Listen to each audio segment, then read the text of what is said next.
YouTube channel. Today we're going to be taking a look at another Ninjago core set from the 2023 wave of core Ninjago. This is Cole's Earth Dragon EVO, which contains 2 minifigures and retails for $35 in the US. This particular set is part of my core series review for all of the core sets. I will obtain some of the other core sets later on this year, so be sure to tune in when those videos come out. So first, let's take a look at the main dragon build for this set. This main dragon build is not like any of the other EVO dragons in many ways, but still is considered an EVO dragon because of the aspect that you can combine it with the other EVO dragons. Starting at the head here, we can see that it's using these brand new horn element pieces, which look very good on this dragon. They make it look more like a bull design, which is definitely something that will resemble Cole's Earth power, or the power of strength in general. The head isn't on a ball joint or on a hinge, so it's kind of just like loosely attached on here. It's not very flexible. As with most of this dragon, you'll see the common features. It's less flexible and more sturdy and more themed around display instead of being able to play with it. Moving on to the top of the body here, you can see that there's a load of scales and spikes that are outlined in tan.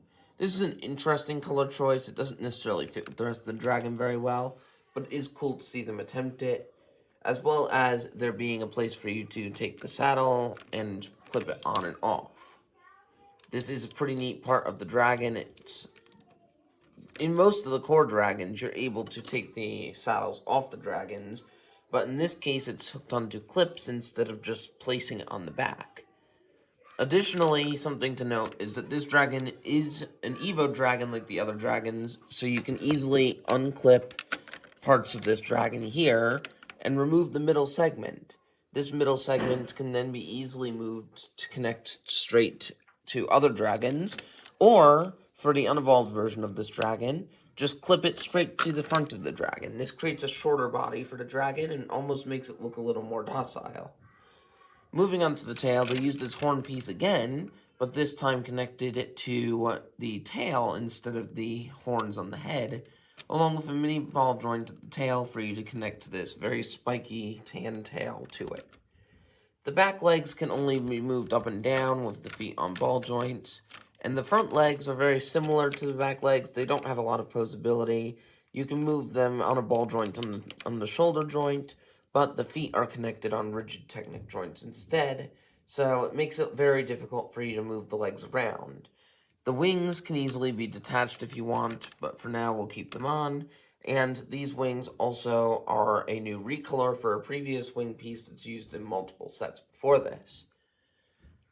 Now, overall, this dragon build is very pretty. It's the only EVO dragon to use stickers as well as lots of different building techniques to give it a very unique shape, and it's overall one of the coolest builds yet. One final thing to mention is the head is using a new EVO dragon joint piece that's been used on one other dragon during the core wave, this wave as well, so I'll be trying to get a hold of that set so that we can review that one and compare these two. Now let's take a look at the side build, and then I'll take a look at the minifigures and overall thoughts for this set. This is the side build for the set. It isn't a very large side build, but it's kind of funny because the whole theme of these villains for this core wave is that they're meant to have the skeleton-like feature to them. Yet this character is given a full-on scorpion walker to have him put on. Even though the box states that this character is the Bone Scorpion, it's not really that. It's really just the Bone Warrior or Bone Hunter minifigure placed directly onto a scorpion build using a lot of bone-themed pieces. You can see that it has 6 legs, and around the back you can see there's also this giant, abdomen section, which makes it look very cool and adds a little bit more change to the build, so it's not just a simple walker. This minifigure also includes the bone weapon pack, which you will see is another feature in this set that's featured very often in these new core wave sets. So now let's take a look at the minifigures and the weapon pack featured in this set, so that way you can see which minifigures you'll obtain from this set. So first off, you'll get the Bone Warrior as well as Cole. Cole comes in his Core Wave suit, which is not very common compared to other core suits such as Lloyd, but this is the cheapest set to achieve getting Cole in if you're looking to pick up Cole as a ninja if you have not picked him up from the first Core Wave. Additionally, he features his signature hammer build, which is one of the coolest builds that you could possibly get for a ninja because it's very large, and it fits to what Cole would use in the show. However, this show does not feature this set or minifigures from this set.